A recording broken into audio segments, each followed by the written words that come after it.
Welcome. I'm your host, Dustin. And I'm your co-host, Aaron. And today we have another special guest on, like we've been doing for the past couple of months. Is we have Ross from General Witchfinders. And if you want to go and tell everybody where they can find you and what your show's about, because I personally think you guys are hilarious. I love listening to it, and I love British horror so much. And you guys, that's your thing, is British horror. Yeah. And super entertaining. There's three of you, so if you want to go and plug everything, go right ahead, man. I'll do my best to sum it up. So, as you said, we cover British horror. That's a whole range of stuff. We've done some books in the past, which but now we're not in lockdown anymore. We don't really have as much time to do the reading as we used to. We do a couple of TV programs, and films. It does seem that everything seems to we cover came out around 1971, 1972, but that's not by choice. But a lot of Christopher Lee and all that kind of stuff. So if you want something, if you want anything super niche, super British with a very particular period in time, and you want three old guys talking about it, that's us. But I'm assuming you're listening to this on some kind of podcast platform. So just search for General Witchfinders on there, and we should come up. Awesome. Please check them out. You guys have it was what, your 25th episode that you just? Yeah. We started off doing them every 2 weeks, but now they kind of we try and do that now, but it sort of moves to like 3-4 weeks. It all depends on people's availability. It's just At work.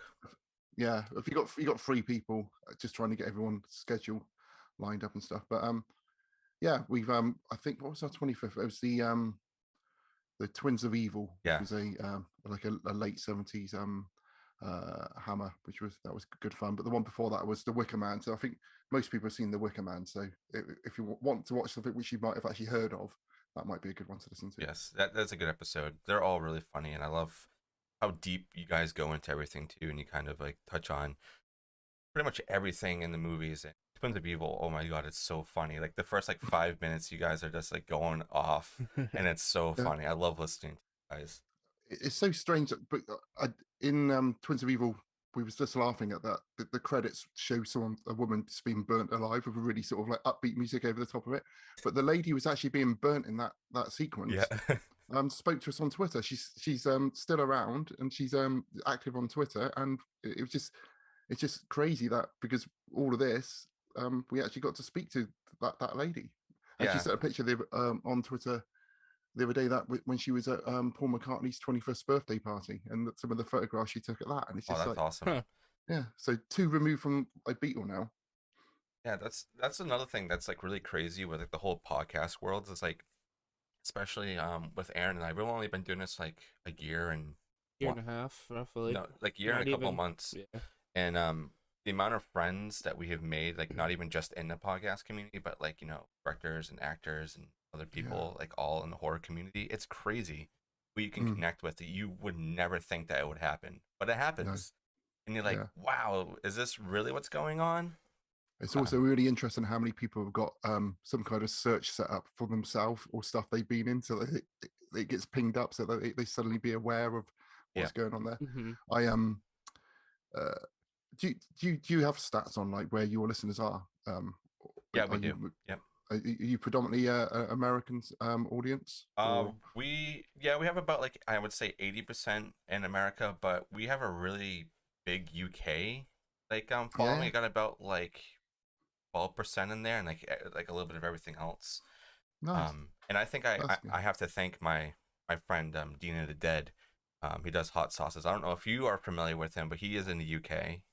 And he does a lot of conventions and stuff. He goes by Dean of the Dead Hot Sauce.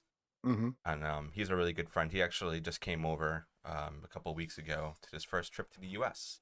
Oh, nice. So we just met him, and he's doing a bunch of conventions. I think he's doing For the Love of Horror, I think, weekend or something like that. So he's crazy, but check him out.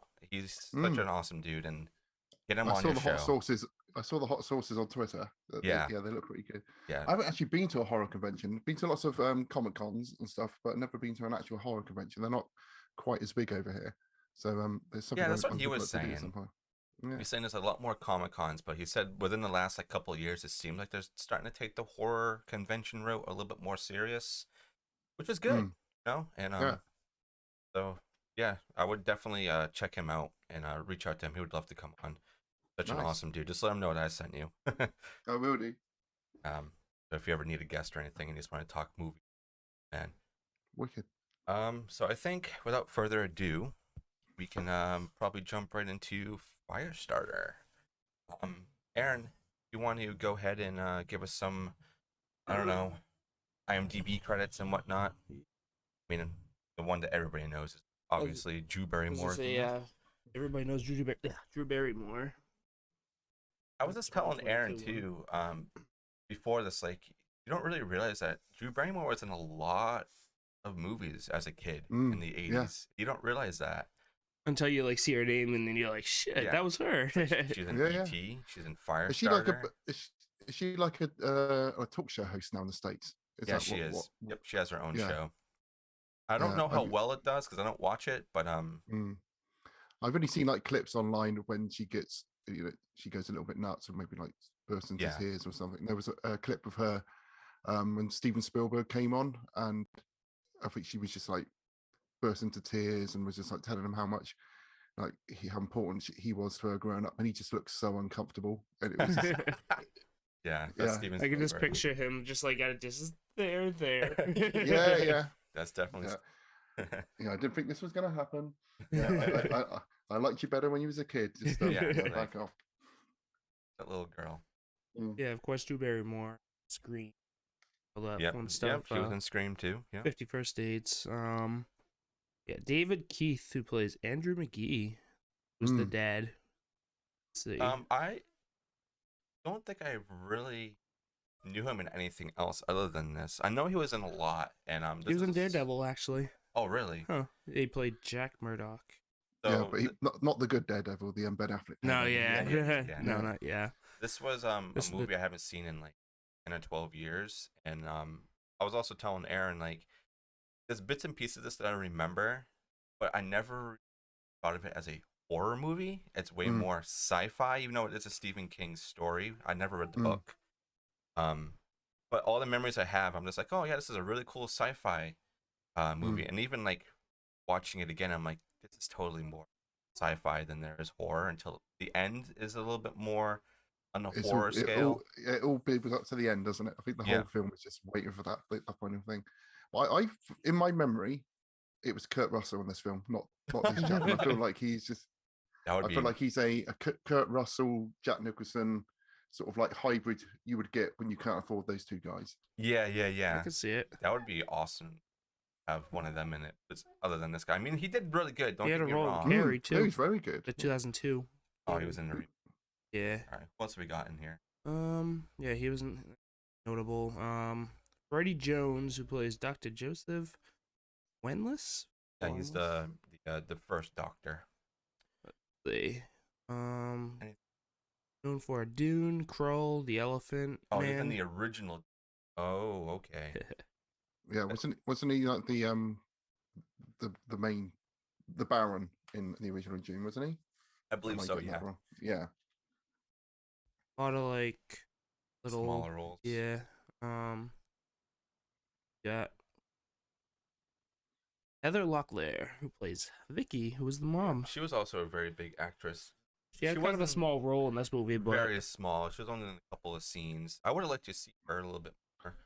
I think she was in it for the name. I think she was a very famous name. Yeah, just to get people interested. Yeah. What is she famous for though? Because she's one of those American people who I feel like Americans know, and a lot more like Melrose like drama / like chick flicks and yeah, like a soap star. Okay. Trying to look for anything like notable. She was in a scary movie, so I mean, there's that underneath. Oh yeah, like it's a lot of just like chick flicks and that. So like all like my mom used to talk about. She was in Hannah Montana. My mom used to talk about Locklear a lot, and my mom's a huge chick flick maniac. She loves watching all that stuff, or she would. Like her. A couple of small roles in like TV shows, like sitcoms and stuff like that. So nothing too crazy, actually. I would have expected to see more because I know the name, but Yeah. um, And of course, you have Martin Sheen. Martin Sheen. Yeah, there's a lot of big names in this movie. There is. It has a lot of star power, even though some of it isn't. Oh no, I yeah, think to its full ability. extent, yeah. But I mean, the I Sheens think were in everything. yes, yeah. But I think out of all of those actors, even there's the guy who played Rainbird. He's an Oscar winner. But I think out of all of those, Drew Barrymore just blew them all out of the picture because, well, literally at the end, but Yeah, also yeah. as an acting job. So I was just very impressed with her. Of course, The Departed, Badlands, Apocalypse Now. Yeah. Oh no, Martin Of course, Sheen. George C. Scott, also, in everything. Yep. I remember him mainly from Christmas Story. Was the first thing I saw him in, and then he was Christmas Story. What did he play in? I haven't seen that one in forever. Who did he? He's Scrooge. Who's Scrooge Oh. in that one? But yeah, he's in a lot of other horror movies. He's in The Changeling. There's another film that a lot of people like. He was in Exorcist 3, and some other stuff. But he had a very big reputation of always being like a drunk.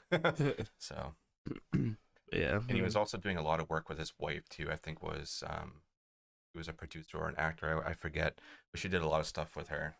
I think there's a lot of other stuff. Yeah. All right. Do you have any weird reviews on IMDb? Let's see. Or any budget facts or anything like that? I always like looking at the budget. 15 million. For the budget? Yeah. In 1984? I'm really surprised. Yes. When most of that went on stunts, I reckon. Yeah. Like, when I see budgets like that for movies in the 80s, and then you look at who was either directing it or, if it was based on a story. This is Stephen King, so I would imagine he probably put some of his own money into this. They'd be like, yeah, here you go do what you want. But I'm sure that they obviously funded it from other things. How much did it? Opening weekend between the U.S. and Canada, $4,726,660. $5 million. So it didn't make its money back right away anyway. Like gross, it made 17 million. Okay, so over the years, it sort of made its money back. Just. But not really.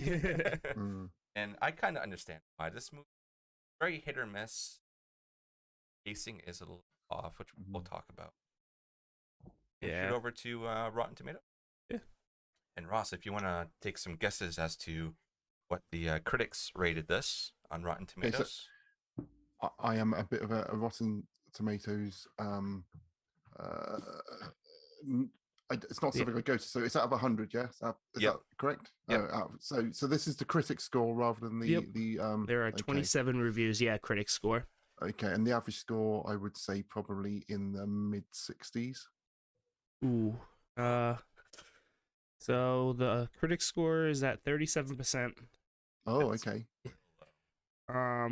Audience score 50,000 plus reviews. Okay. I think let's go 70s. 53. Okay. So the audience likes it slightly more. Slightly. It's slightly above average. But I guess one of those things you got to remember, the older films. If this film came out in 1984, you're going to be the reviews you're going to get on there are going to be over the years. Yeah, they're going to be like quite a long time after that point. So people are going to be looking on it differently, less favorably. Yeah. Because my history of this film, and it's one of the reasons I chose to do this, was that we didn't. So how old are you guys roughly? You're in your 30s or 26? I'm 28. Yeah, so about in the 30s. Yeah. Oh, sorry, it's a bad picture. I'm sorry, I overaged you by a bit. So I'm double your age. That's all good. So to get an actual videotape, you couldn't buy them. You had to rent them. I can remember on the front of the last Starfighter videotape, it said if you wanted to buy this it would cost you like £75 or something, and that was like. Ooh. It was just trying to sort of show the prestige of this actual videotape. And I remember like asking my parents, could I have for Christmas, the one present I want is a videotape of The Last Starfighter, and they luckily said to me, no, you're not having that, it's not worth the money. So we had quite a few sort of pirated videos. I think I'm allowed to say that now. I doubt anyone's going to come after us after a 30-year-old crime. But we used to have so there were video rental stores you could go to, but they also there would be people would come round the estate where we lived, and they would rent videos out the back of little vans. So sometimes you go, oh, the video van's there, so you'd run out there in your pajamas, and your parents would let you pick one video, and they would take a few. And my parents rented from the video van Christine, Firestarter, and Children of the Corn. Oh, nice. And the video van never came back. So I don't know what happened with that. So we ended up having 3 legitimate, proper, pirated videos in our house, which I thought was really prestigious. And also the picture quality was so much better than all the 3rd or 4th generation copies you had. Yeah. So I was never allowed to watch Children of the Corn. I don't know why. Because Christine was pretty. Am I allowed to swear on your podcast? Yep. No censorship here. Okay. Christine was the first film I ever heard the term motherfucker, and it was like but I kind of knew what fuck meant, and it was like the fact that those 2 words were put together, it was just so scandalous to me. So I was allowed to watch Christine and Firestarter, so just watch those in loop over and over and over again. So it, but obviously didn't go in that well. If I didn't remember, it wasn't Kurt Russell in the film. But so it's a big part of my childhood, this film. So I think that in the prestige I have for it is probably a lot higher than a lot of other people. Although watching it for this podcast, 30 odd years later, it was a bit of a shock of the quality of it. But I think there are some still really good bits in this film. Oh, definitely. For sure. There's definitely some really good nuggets in here that are good, but there's some pacing and stuff on it, I think. But I think it's really just, it comes with the age and how everything was filmed back then, and also it being like a merger of sci-fi and horror, and there really wasn't too much of it back there. It was either one or the other. Yeah, it was more like, I guess the only other thing you could really compare to that, like, but sci-fi and horror, like the combination together would be like Thing, which is like what The Fly 2 is another one that really, but that was like more later in the 80s, was like more early. But did you read that John Carpenter was meant to direct this, but because The Thing didn't do very well, they pulled him off of it? Yeah. Oh, I remember actually hearing him talk about that actually. Oh wow. Yeah. Yeah, so I would have been interested to see his version of it. Yeah, it is kind of funny too if you think about that, because like the opening score kind of has like a John Carpenter sound to it, but it definitely has its own thing. And I'm not gonna say I don't like this movie. I do like the movie. I think there are definitely better ones you can pick, especially if you want to watch a Stephen King adaptation. There's definitely better one. I can see why they're remaking it, because it's a good story. Yeah. Basically, Stranger Things ripped off nearly half of their first season for Firestarter. So I think if anything, that recognition from Stranger Things is going to draw people. Definitely, yeah. And I hope that they touch on more things. Like I'm probably gonna end up reading the book. I don't remember how big it is, but I want to try to read it before the movie comes out, just so I can see like if they add anything different than what this adaptation. But I think coming out. Yeah, there's lots of trailers out for it. It was really hard to find this film online to stream in this country anyway. Yeah, I've eventually found it on the internet, some internet archive site, but the Tangerine Dream soundtrack was like the main thing that kept coming up, and obviously trailers for the remake. Yeah, I did read the book, but I was probably about 14, and I just remember just being mainly impressed I read a book that thick, because I never read anything that thick before. And yeah, I used to tell everyone I love Stephen King novels. Me too. But that was the only one I'd read up until that point. I'm a maniac, and I read through it like 8 times, and that's a huge book. Yeah. I love it, and we just did an episode on that one not that long ago. This is actually the final episode of our Stephen King-a-thon. So we're ending it on a movie that I don't know if that many people really know is a movie. I think with the remake being a thing, I think people started to realize that there was an original, because there were people I was talking to online and stuff, just random people, and they were saying like, oh, I can't wait for the Firestarter movie to come out. I love that Stephen King book. And I'll just be like, you do know that there was an original? Like, what? Like, yeah, Drew Barrymore's in it. It's more sci-fi oriented, but it's definitely something that you watch before you see the remake, just to kind of compare the two. You probably will. And it's coming out May 13th in the US. So I don't know if that's going to be the same time frame for you. Yeah, roughly. Probably roughly, yeah. Very, very soon. Aaron, is there any weird reviews or horrible reviews on there that you want to pop up before we jump into? This one's negative. Oh, give it to me. Even before it begins laying waste to the reputations of cast members, Firestarter is promptly exposed as a derivative embarrassment of a conception. Which, I mean, it does, like, considering like some of the big names they had in the movie, it does leave a little to be desired, I think. But yeah, a lot of star power, but I think it was really just a exactly, yeah. And again, if that's a contemporary review, calling it derivative when I think a lot of things have ripped it off, it's difficult. So I think often when you're looking at older things which may have done things the first time, it's really easy to not see it through the sort of the eyes of the audience who first saw it. Completely agree. Especially when like people have such different, like, they have different perspectives, like from different times, So yeah, we'll talk about the older men's relationships with young girls in this film later on, I imagine, which did seem a little bit creepy. Yep, I have some of that in my notes. No, it wouldn't. Film's crucial flaw is the lack of a strong point to the story. A little girl has her dangerous power. Some guys want to examine her. Others want to destroy her. Things catch on fire. That's about it. I don't know if I would put that as a negative review. That seems very entertaining. Yeah, right. If you word it that way, like, oh, she just sets things on fire. Hell yeah, I want to see things burn. Have Michael Bay direct it. Oh my god, there'd be explosions everywhere. Even though there are a lot of explosions in this. That's one badass little. This one's good.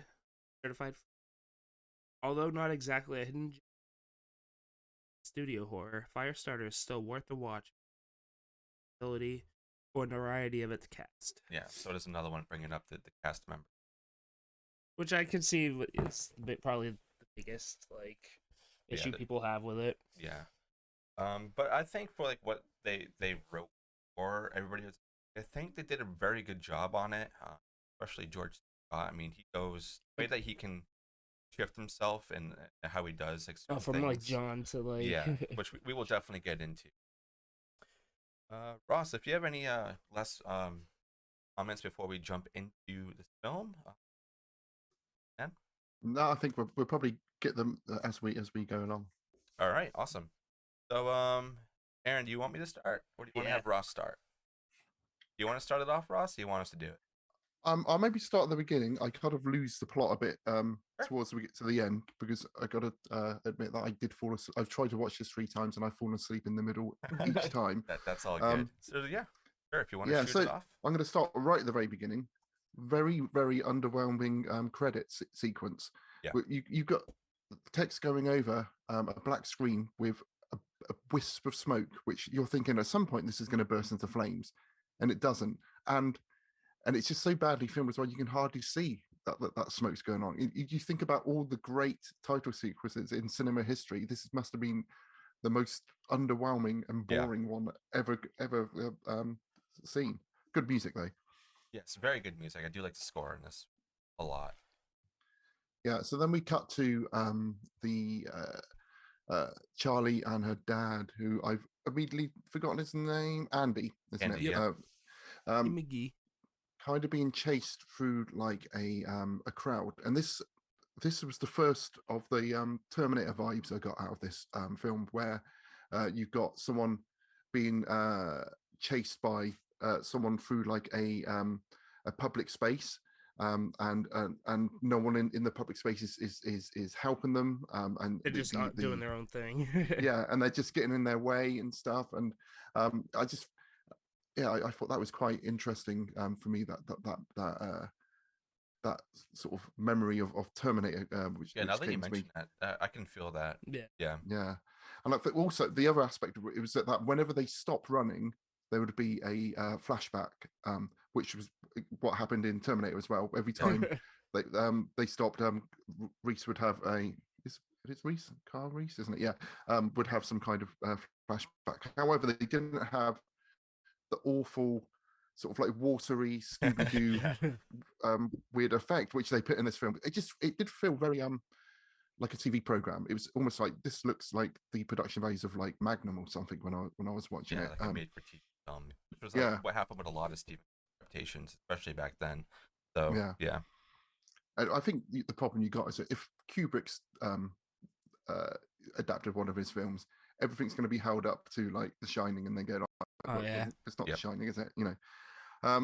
We get the Andy and manages to bustle Charlie into the back of a cab, because the guys from the shop are chasing him, and he it's the first time you see him use something called push, where he holds onto the side of his head and tries to influence the mind of the taxi driver, and convinces him that the is it a $5 bill? It's a $500 bill. Yep. Yeah, he turns the $1 bill into a $500 bill. He goes like, how'd you do that? Which is funny, which don't even exist.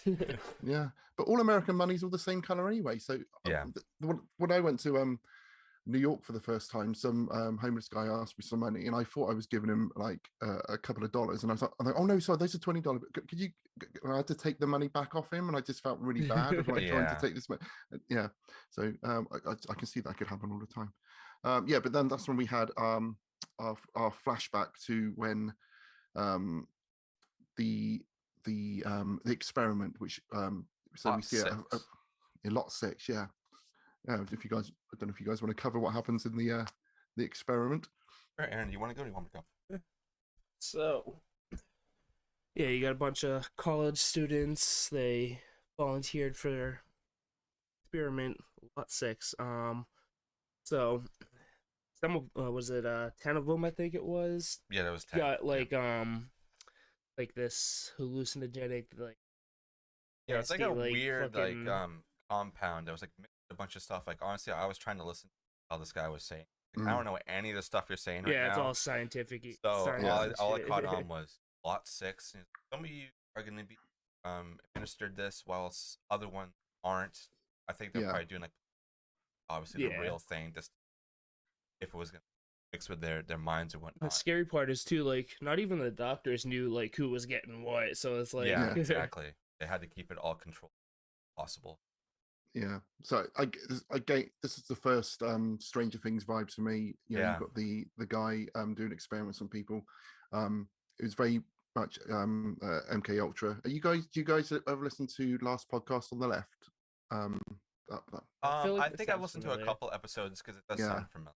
Then again, I listen to so many podcasts. Yeah, they've done an excellent, I think maybe 4 or 5 part series all about MK Ultra and all these secret experiments which the CIA and American government were doing on people around this time, including just giving people enormous doses of LSD just to see what would happen, and how much LSD can you give them, and doing it to students, doing it to people to soldiers, doing it to people in prison. Some people in prison were just given like LSD every day for months just to see what would happen, and it's just, it's just crazy that what you're seeing at that point did happen. Exactly. But no one was turned into like psychic pyromaniac, If super only. weapons. If only If that would only. have, Make it way more interesting. But there's a scene. So you have Andy and Charlie's mum Yeah, seem her to name. instantly fall in love when they're on their trip. Yeah. Um, I love but you.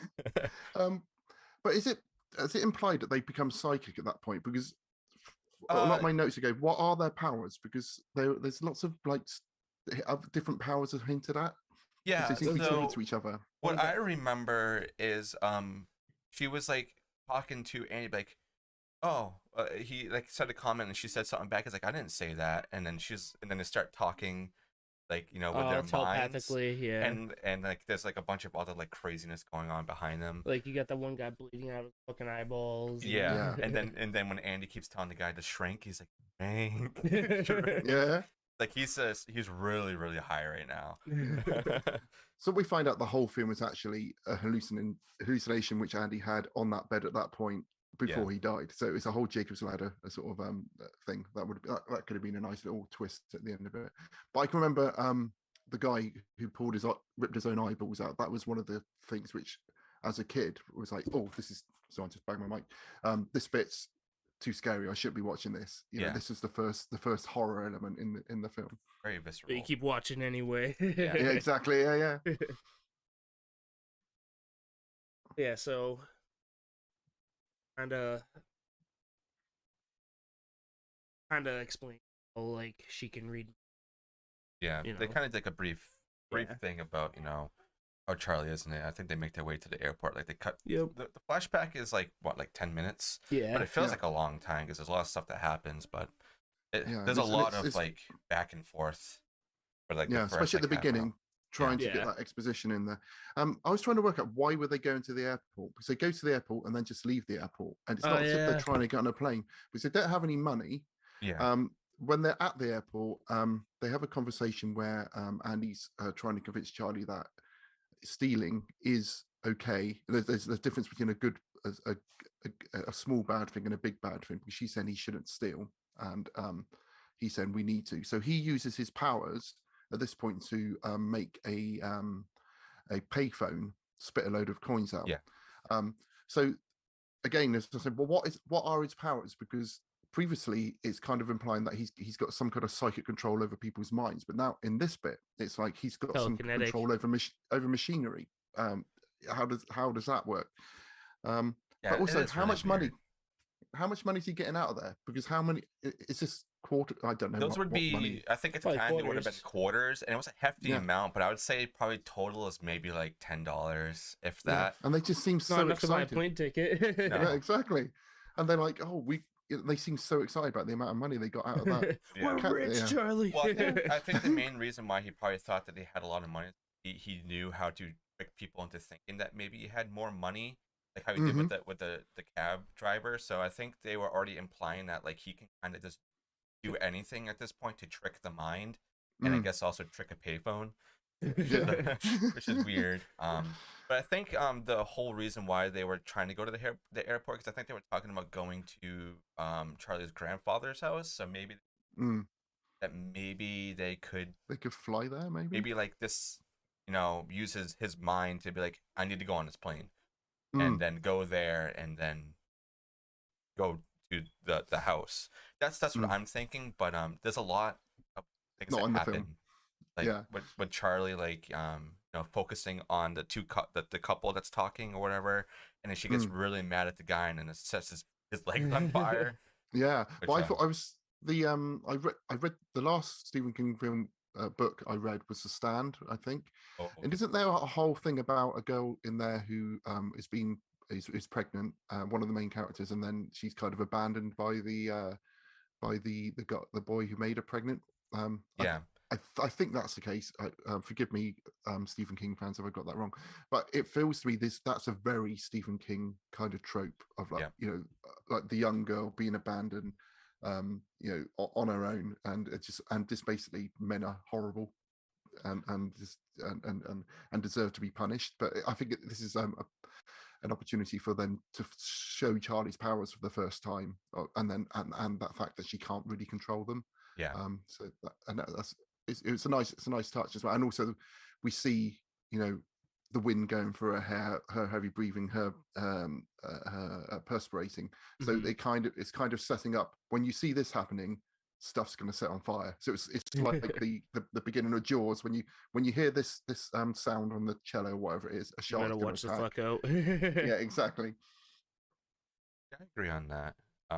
Yeah, she does have a lot of like character development throughout, like when she starts to control everything and she's like, back off. Yeah, that's a little headbutt. But one of the things that she's really afraid of is that she always touches on, especially when it's going to steal the money. When Andy's trying to get it, and she's telling him like, it's not right to steal, and he's like, no, it's fine. But and he goes, well, I made mommy scream, and at that point you're like, what?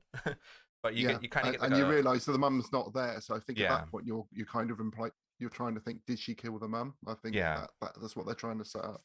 And like you're like, so maybe that's why she doesn't want to use these powers, because she knows that she can't control it and she hurts people that she loves. I mean, we don't really find out what happens until maybe like 20 minutes from now. But yeah, I just think when the guy gets his feet on fire and he runs in and dips him into the toilet is so funny. And the guy's like trying to bring him. I was like, hey, let me get my feet out first, man. Yeah.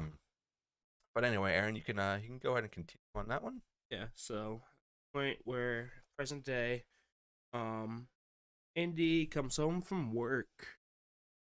Gets home. I'm home, Charlie. I'm home. Blah blah blah. Then he ends up finding wife, murdered. In like a closet, right? Yeah. So this is another flashback, isn't it? They're having. So my memory was that, and I don't know if this is just a misremembering or it's in the book. My memory is that they were going to find her in the washing machine, and I don't know if that's something that happens in the book. And I can remember that you do see that her fingernails have been pulled out. But they don't focus on that in the film. But in the book, one of my only memories of reading it is that they tortured her to find out where Charlie was, and they pulled her fingernails out with pliers. And I can remember that being quite a horrible thing to read when I was like 14 years old. They better have that in the. I want to see that. Honestly, that would have been a nice touch, you know. Maybe it would have been too much at the time, but but yeah, because they kind of imply that. But horror was also about pushing, too, you know. Yeah. So they were implying that maybe she was. Washing machine, saw the blood on it, and then when he opens up the closet, she comes down. Yeah, and then you're like, oh, okay. Yeah. I love how they took the time to just fucking stuff her in a closet. Like, yeah, it's like, here you go. We're not even gonna like dispose of her body or anything. We want Andy to find her, but we don't want to leave her out in the open though. Yeah. But I think just previous to that, Charlie can feel the shop coming to the airport. And I think that's another when is that one of her powers as well, that she's got some kind of precognition or some kind of like it's like kind of see briefly. Yeah, kind of experience the stuff. They're literally like every X-Men in yeah, for real though. Yeah, I wonder if this was actually like an X-Men start I'm just becoming looking a thing until I think the 80s. Looking for a Marvel logo cover. Yeah, right? I mean, well, there was a sequel to this film, isn't there? Where there is. She fights I haven't seen it, but the description sounds good because it's Rainbird, isn't it? Apparently he gets a load of other kind of like mutant type things to come and fight her, and it's like a battle. On paper that sounds great to me, and I could have seen like a whole sort of a series of films of her battling other shop mutants and stuff. Yeah, that would have been. Yeah, I've seen the sequel, and it's like, watch it once if you really want, but I think after that you'll probably be like, yeah, that's enough. It's one of those films. But yeah. Anyway, so he finds his wife Vicky dead, and he realizes at this point Charlie is missing. Which I thought was kind of funny too. He came in, like, first thing he said, he was looking for Charlie. Like Charlie, I'm home, where are you? And then he, like, obviously because of the shock of his wife being dead, like, he just, like, immediately forgets about his daughter, and he's like, shit, I haven't seen my daughter since I fucking walked in the house, and then all of a sudden he's in. But Yeah. Have we missed another flashback where previous to this where they were kind of training Charlie to use her powers when she was Oh, right. cooking toast, and this is Yeah. when we see how she actually hurt her mum Yeah. because they was kind of enjoying her. Oh yeah, she sets the her oven dad with was push it out, pull it Yeah. back, push it out, pull it back, and then her mum says she has to go to bed, and then she sets fire to the mum's the mitts. washing up Yeah, the oven gloves. mitt, Yeah. Andy But gets then I kind of think, mad. yeah, but we also get a phone call with no one on the other end, so they imply that the shop are after them, so they know the shop are trying to find them at that They're point. always there. Shop. Always there. I love that. It's so like dumb sounding, but just the shop.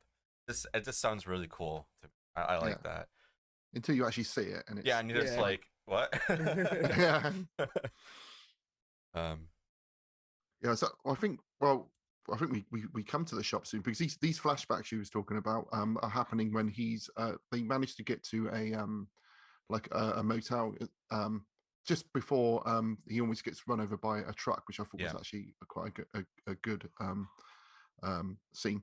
But I think we have 2 or 3 flashbacks, which is quite unusual sort of narrative device for a film where the guy falls asleep, has a flashback, wakes up, and then goes back asleep again and has another flashback. And this happens several times. I feel like the structure of this film is very weird at this point. That's what I mean about the pacing. Like Kind of jumps back and forth. They're trying to tell you the whole story of this family while things are already going down. Which I think if they restructured it a little bit better and like had the flashbacks kind of beginning and just lead onto it, and then you can be like, I don't know, like 2 years later, Andy and Charlie are on the run, and then right into there. I think probably would have been a better way of doing it instead of having to fill all these gaps like first 15-20 minutes. You're already trying to figure out why are they being chased, and then now you're trying to figure out where's the mom.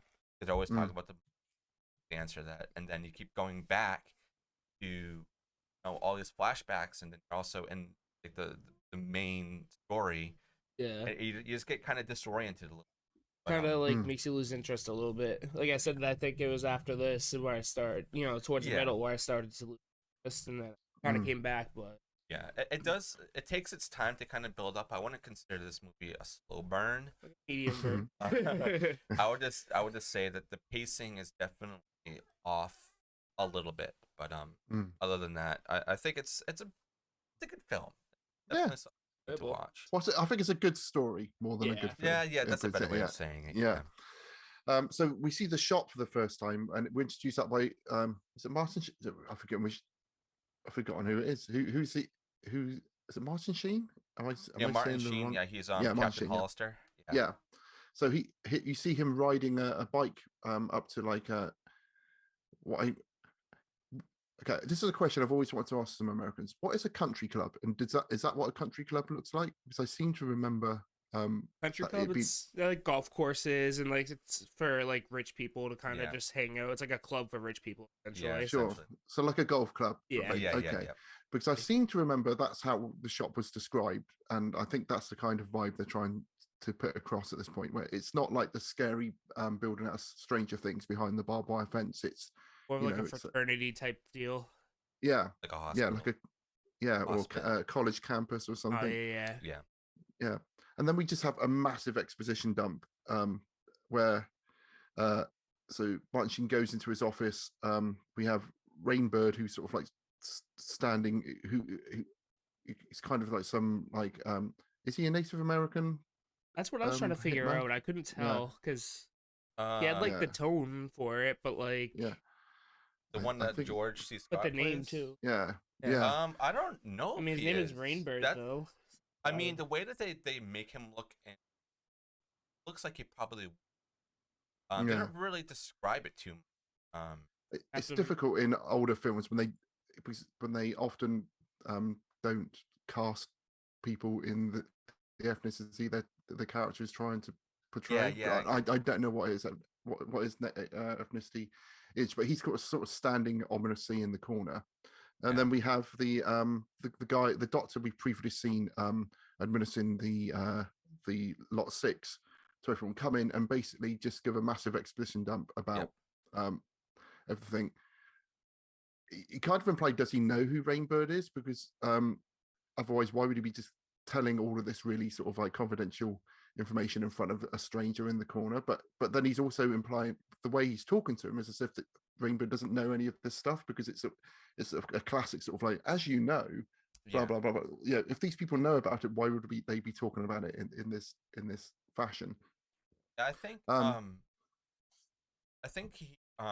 Rainbird knows a little bit of stuff because he's always talking about how he just wants Charlie, he cared about Andy. So I think that he must know some sort of file or something, at least on her, because he's so fixated on her. Very creepily fixated on. And like even like Dr. Wallace is kind of saying like, well, we need to have both of them in here because he needs to study Andy, because Andy's the one that was got lot 6. She's just a product of them, you know, of the wife, like an actual child who just got it passed down. So obviously they would want to go to the source, the source of it, and he's just like, nah, I don't care, I just want Charlie.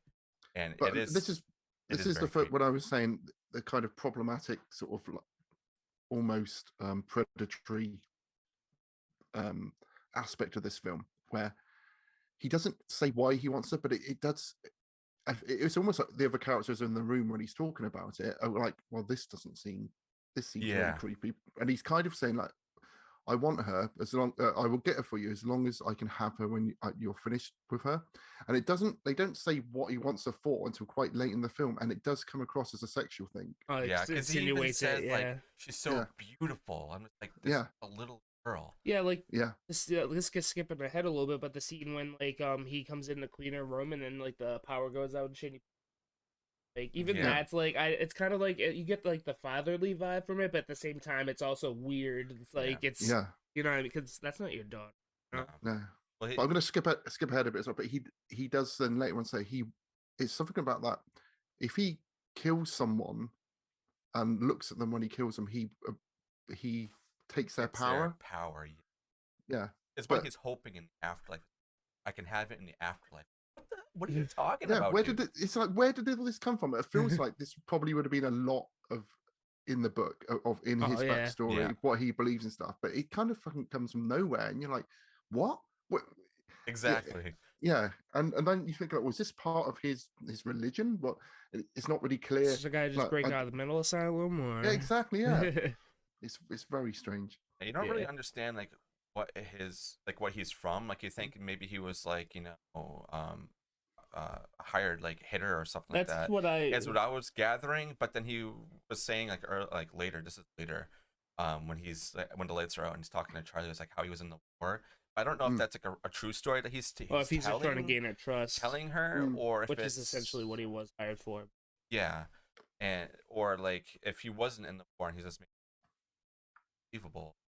But he comes across like that. Oh, I know how to do everything. Like all your people are awful. Like I know how to get them. And he does. He kind of implies to Martin Sheen that I know stuff about you and I could kill you really easily. So you do the fuck right. And it's just a very strange character. He does give off some weird. Yeah. So then we cut back to Charlie and Andy, and Charlie said we could go to Grandpa's house. We could go and hide out there, which and again he implies, I was just thinking that, did you read my mind? So it's like, okay, it's just another the power which they've got. Doesn't feel like a good plan to me. Don't go and hide anywhere related to your family, because exactly they're definitely going to be watching. Exactly. I know that they also kind of want to stop at a newspaper. They want to like write to the newspaper to kind of get the shop to lay off, because I think if they bring it to the light, something would happen. Oh yeah, they'll just kind of go but away. Like you think of that kind of logic, it's like these people are everywhere. They probably get control of the newspaper. Yeah, that's what I'm saying. It's like there's probably somebody in the newspaper who knows and would on this whole report. thing. Yeah. So just now they would just start live streaming it all on Facebook when they Yeah, start right. chasing him. Literally. Literally Yeah, one post on Facebook. yeah, We're here it's and done. here. One This is tweet. what we do. Yeah. Yeah, and then I think after that is when they kind of meet up with this guy named Irv. They're trying to find a way to get to Grandpa's house, and they and also I think Charlie gets a sense also that they're on their tail and everything and whatnot. So they're on their way and they're driving by, and they just happen to drive by two of the guys on the side of the street. Like, oh my god, there they are! So it's like, well, you guys are screwed. And then they manage to go to Irv's house because he offers like, hey, you want to come over and have some lunch or whatever? And you're like, yeah, not a good idea. Yeah, and they drop a bit like me and my wife always wanted a little girl like you. Yeah, there's a lot of stuff like that. Yeah, a lot of Yeah. weird like comments towards Charlie. Yeah, Yeah. I mean, this guy seems all right. Yeah, you know, but he's just like an old man who wanted a daughter, but Yeah. But As far as we with know. a wife who looks about 40 years younger than him. yeah, literally. And also, I ain't like, saying she's a gold digger, but yeah, so they hide like their identities or who they. Oh, I'm Bobby, and I forget what the hell Andy calls himself. John or something. Yeah. Yeah, John. They go there, you know, they kind of wife and see, I guess, like table, whatnot, and they see all the chickens. Charlie, aka Bobby, or Bobby, aka Charlie, however you want to put it, goes outside with the wife, and then Irv's like, "Can I talk to you?" So they go and have like a little a talk. Man on man. Yeah, he's like, I know you're not who you are. And he's like, yeah, I know. So he gives him like a little bit of a rundown, and he kind of like, you know, says who Charlie is. Charlie comes in, and immediately is like, they're coming down dirt road right now. And he's like, I'm gonna grab my gun and I'll stand with you. It's like, this guy doesn't even know. These could be like super dangerous people. I mean, no, they are, but like, you know, the bad kind, and he'd be standing next to them, and like without any second questions or anything. No, he was just ready to fucking. He wanted to shoot someone. Yeah. Yeah, I was gonna say, an outsider looking into America, if it's like, yeah, well, anyone who goes onto an American's land is gonna get shot. Yeah. I think he was just. I think he just had an itchy trigger finger. Yeah, exactly. Yeah, he just he's a prepper. He's got like he's got all his stuff like right. Bunker underground. Yeah, he's got a right wing podcast. He's been waiting for it with a kick off. You know. Oh, yeah. Yeah. It's any excuse. One of the things that like really kind of touched on me, especially not being a father and whatnot. But there's a quote that Charlie says to Andy. It's like, if I do something bad, will you still love me? And like when she said that, I was just like, oh my god, this is awful. It's like she knows what she's doing is not right, but it's like what she has to do. Yeah. And she's so afraid that if she does these things that that she's gonna lose the last person in her life. Yeah, that she's close to, her father. So that's really heartbreaking. And I think that comes from when he told her off for hurting her mum. And I think that's still a big part of this, you know, because he was telling her that's a bad thing. And I think, you know, there are sort of metaphors in this about, you know, children becoming adults and them changing, and, you know, them not knowing the power they've got within them, and being afraid to be able to control the things, you know, all these hormones and stuff inside the head. And I think, again, there's a good idea here, which it'd be really good to see taken a bit further, and and that's definitely isn't it in a lot of Stephen King books too? I was just that gonna say, like Stephen King really likes to write about kids, like that's his favorite. So the vulnerability, and then like kind of show them who they're meant to be. Like it is become a great example. You know, that's a good one. So yeah, there's definitely a lot of that in a lot of his stories, and especially this one. So we go to the main conflict that's going on right now. They all show up, and you know the group is there on the porch. The wife is just like, I don't want anything to do with this. Like, what the hell are we doing here? It's like, I was just feeding the chickens. What's going on? Yeah. So Irv's got his gun. He's ready to go, man. He's just ready to pop off one of them right now. He's like, get off my lawn right now. You know, like the whole, like, I don't know, U.S. part is just kind of going to, you're on my lawn, go get out of here. I don't want you here. So they're kind of this explain like, well, we just want them. That's it, and you guys would be completely fine. It's like we're not going to hurt them or anything. And Charlie just unleashes hell on him. And Yeah, this, there's a really nice bit when you see the thermometer in the kitchen go up, and they go, "Is she doing that?" And you can see it's all gonna kick off. Yeah, it's nice. Yeah, I think it starts off with one of them shoot Irv by accident. I don't think they were trying to aim at him, but he got like shot in the shoulder or something. Mm-hmm. And then she just loses it and just like starts making everybody burn up. Things are exploding, and they're all like, "Oh crap! I gotta get out of here!" Yeah, But they're still shooting at her and whatnot. Yeah. It's just like she can melt you, dude. Just by looking at you, you're done. Yeah, you'll literally be dead to her. Yeah, but she lays waste to everybody there. I don't think there's like one survivor who, other than Irv and all the cars are gone. She blew them all up. A lot of cars get blown up in this film. Yeah, so that's definitely where the budget was going to, was all the fire effects and all of the cars that just exploded, and the helicopter at the end. Yeah, a lot of money. Yeah.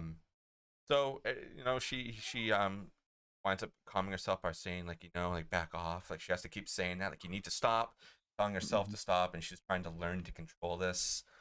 Which, as a little girl, like see the fact that she can like take the initiative and like be like, I need to control this and find her own way of like keeping it at bay. What I think is impressive. Would have been a really cool touch to kind of help her get herself to calm down is if Andy would like get into her mind and kind of like show her what to do, be like, this is what you need to do to calm down, because he can just make people do whatever. Yeah, but he'd rather yell at her. So it's like I want to show you what you can do, like if you do it this way, like like mind to mind, and then she could like ease herself off. But I think also with her realizing how she can do it herself was also a good way. Yeah.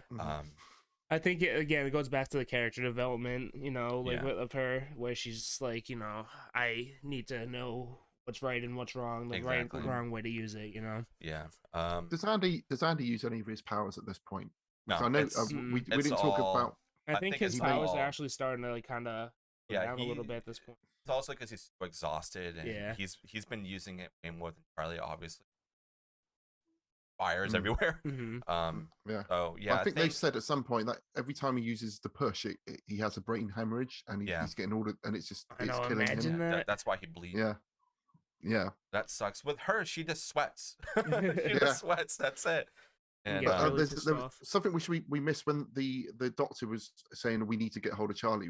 He was saying like we don't know the extent of her power, and this is something cool. I thought that it gets brought up a couple of times, but they're just saying that if she and I was thinking you're right that someone who can make fire happen. How do you explain that? How do you explain that? But then you said, well, why would there be a limit on that? Because it's an impossible thing. So he's like saying she could be like a nuclear bomb. She could like split the world in half. What is there to say there's a limit on this power? And there really isn't. At the end, which just starts like throwing fireballs and stuff. Yeah. Like it gets crazy. But you can. I think that they could have made that a bit more morally ambiguous in as much as like, yeah, she is really fucking dangerous, and we do need to take her out because like if she can't control this, she is a massive danger to everyone. And I think that could be something which they could lean into a little bit more with, like not just have a bad guy who seems to want to molest her and then kill her. Have someone who's actually like trying to do the right thing. To try and to shut her down. That would be interesting.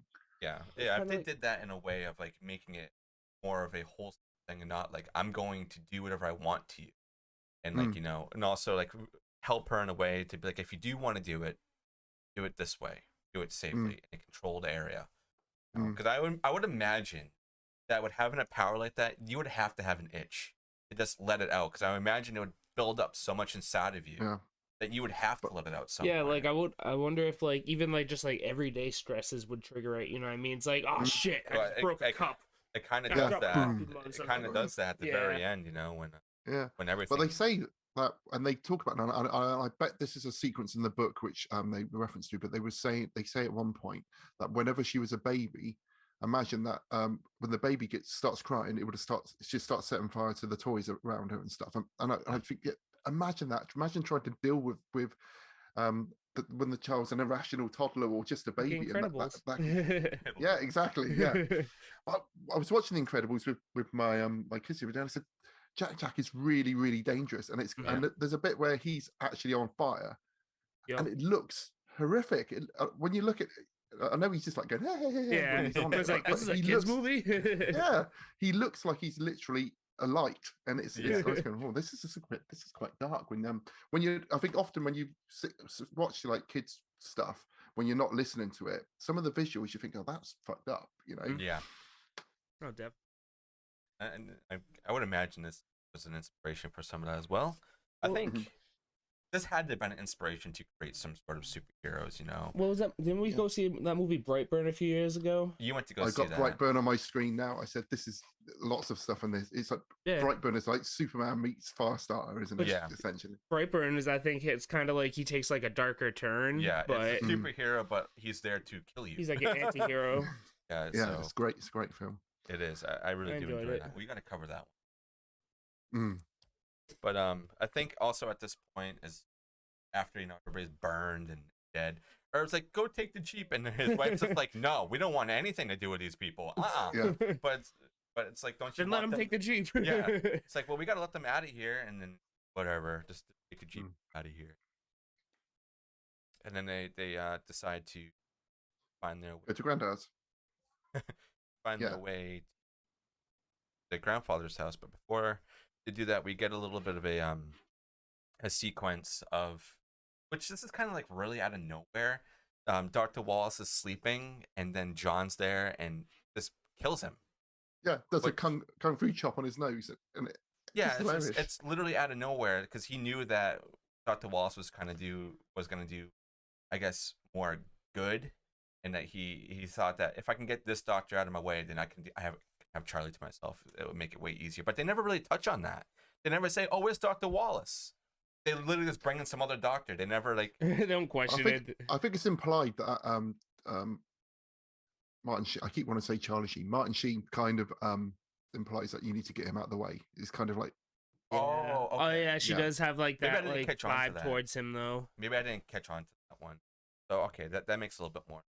Because there's that one scene where they are doing the tests and stuff on her, and she's like, "I want you to leave the room, otherwise something's gonna happen to you." Yeah. Is that the new doctor, or is that that's the new one? Oh, okay. That's the new one. So then they make it to their grandfather's house, and then to this place called Chimney Rock Lake, to drop off some letters, which I guess is what they wanted to bring to the newspaper. And then this is what I meant, like, even if you were to do that, there's people everywhere, because there's literally a lady in the shop. Like, do you have a phone somewhere? She's like, they're here. So it's like they're literally everywhere. Like you can't. Not literally, they're literally waiting by the grandparents' hut, because that's an obvious place to go to. Yeah, exactly. So it's like they were already kind of there. You just think, if you had email, this film would have finished rather than yeah, exactly. Did we have another talk with Charlie? John and Hollister, and that's kind of, I think this is the point where he says to Hollister what he wants to do with Charlie, or at least a little bit more, and he's sent out to go and get them. So there's like a little bit of fishing there and whatnot. But the main thing is when the mailman goes to get the mail, everything seems fine, but something's going down, because why the hell would we be watching a mailman? Yeah. So he's just driving down, and then at first I didn't think it was John. But there's another dude, and then John. They're like fixing, quote unquote, their car, and then a mailman comes by. He's like, "Hey, can you help us out? I need to jump over here." Like, yeah, sure. Nope, dead immediately. Yeah. Just takes the mail bag. And left on the side of the road as well, not hidden away or. Yeah. I always thought that's kind of funny. It's like they knew exactly the route that they were going to take to, the exact road, the exact time, and everything. Just waited there. Yeah. And then we have Rainbird sort of trying to get a view of the lake house, climbing up the tree, and this made me think of the Red Dragon, Mindhunter. with the yeah. Francis Dollarhide getting up into the tree and watching the family and like breaking the branches out of the way and watching them from peeking That's a through the great leaves. yeah Great book which too. is really that aspect is really creepy. Was always creepy to me, that the fact that someone could be just watching you. Yeah, and especially this guy when you know what he wants to do with one of the family members. Yeah, It's even exactly. worse. But then we get like I've written down here, it's like, why did they go to Grandpa's house? They weren't there for very long, and I was thinking the main reason they did it is to have that great visual of Rainbow shooting Charlie with the dart. Yeah. The dad not knowing where they it's coming from, and then he gets shot as well. But then you see all of the people in the fireproof suits just appear out of the woods, and I think that's a great visual. It feels very E.T. With like all the men coming to with all the suits and stuff. I said the same thing earlier. That's what Aaron and I were just saying. It's like there's a lot of like E.T. vibes and stuff, and yes, definitely. But yeah, I thought that was for a film that doesn't have much visual flair in it. That was a very nice visual. Yeah, I enjoyed the scene. Very, very. And also like the conversation that John and Andy and Charlie were having in the house, like saying, "Oh, this is like never going to be over. Like, how long do we have to be on the run for?" And everything is very sad, knowing that she knows her life is this for the rest. Running away, as this running, and right there, like, yeah, we're just going to go out, but they can't even leave anywhere because they both shops get shot. Get shot. So yeah, it's very sad. This movie is very sad. It really is. Think of it that way. Like, this poor girl is born into this life, without any kind of option, and got this, I guess, side effect of Lot 6. Mm-hmm. Going to be on the run forever. It's awful. Thinking that this could be you is even worse. Talk about getting dealt some shitty cards. Yeah. And then this is when we finally see what the shop looks like. Ross or Aaron, if one of you guys want to take it away. Well, we have Andy waking up in a it looks to me like what I would imagine the White House would be like, with like old paint, lots of paintings and everything everywhere, and then he realizes none of the windows are real. So I'm trying to think, have they blocked up the windows, or have they got like a room in an underground bunker? I think they're underground. Yeah, I think it's just like a wall with a window on it. Yeah, I think it's underground, so that way if anything happens, it's in a contained area. Because I think if it was upstairs, even if like the windows and stuff were like barred down and locked down with metal, I think it would still just. In which case, why did they bother making it look like he's in a house where that all he needs to do is open the curtains? I don't know, to make them seem more comfortable, even though their job there is not to make them comfortable, it's to make them push their limits and test them. Yeah. So I don't know. Very good question. It's meant to have that reveal in the film, so that the windows were covered. And also Charlie's in a similar situation, and they're trying to sort of like bring her on side, giving her lots of toys and all that kind of stuff.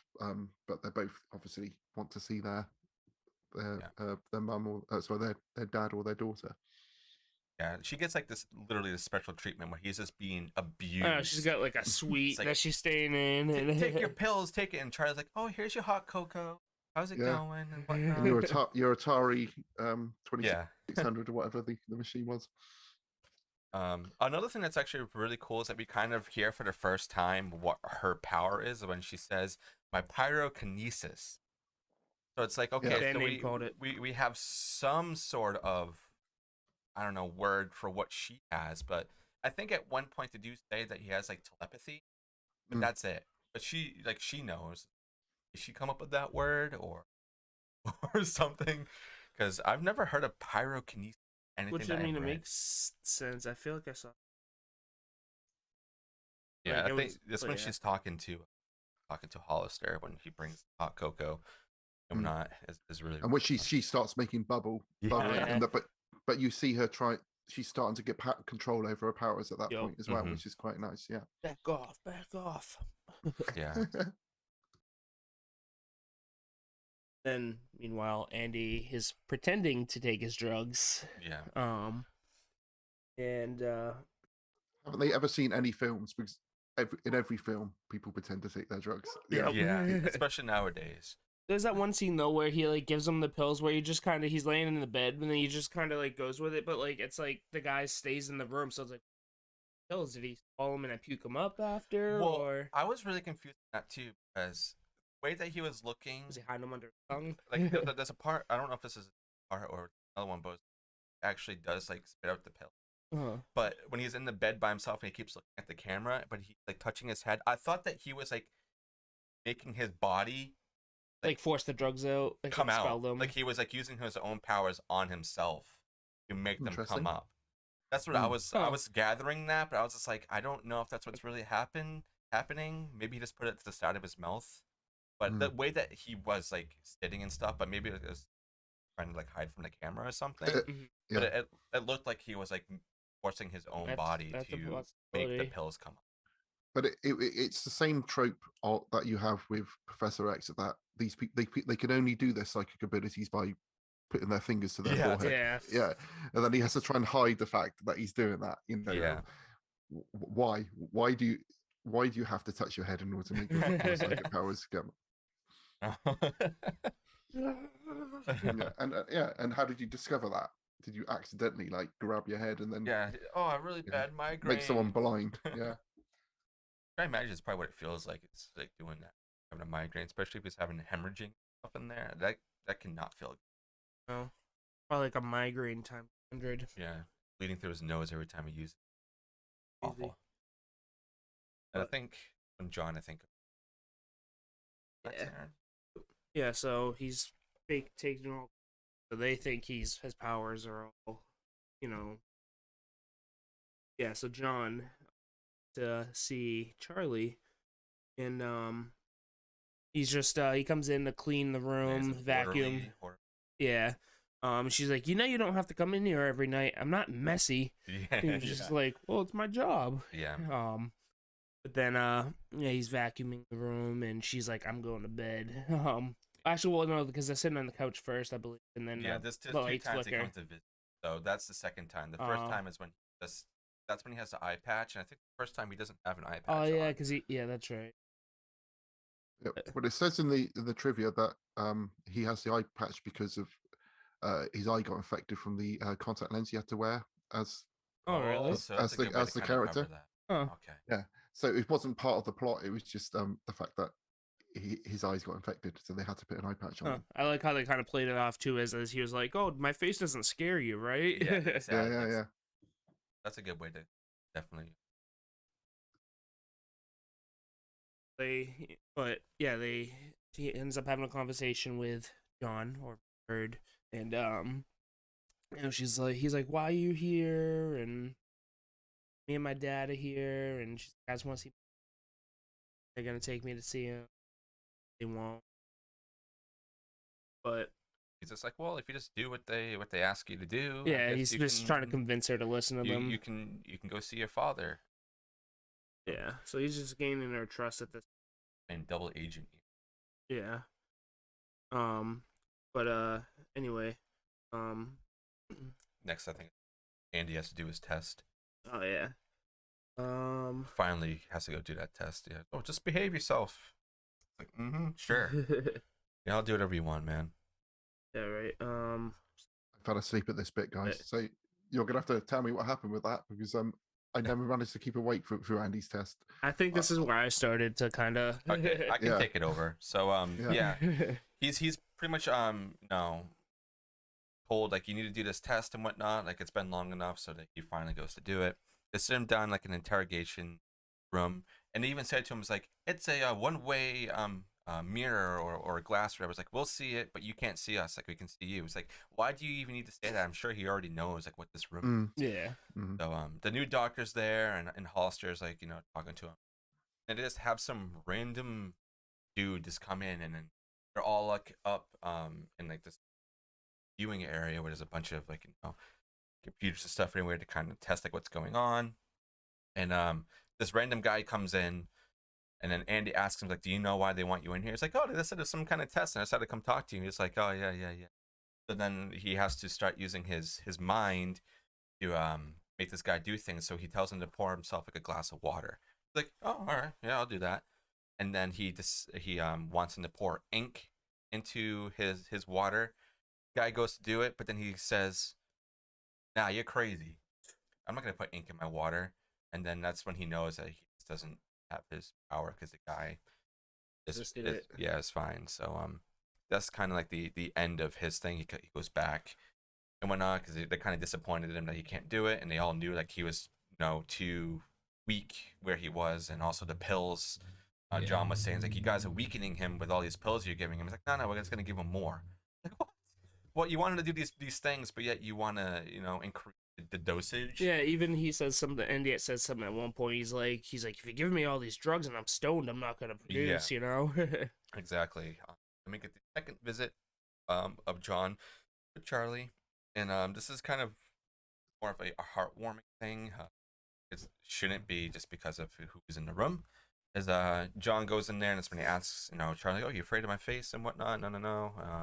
Then there's a storm that comes in, and John's like, "I really hope these lights don't go off because I don't like being in the dark."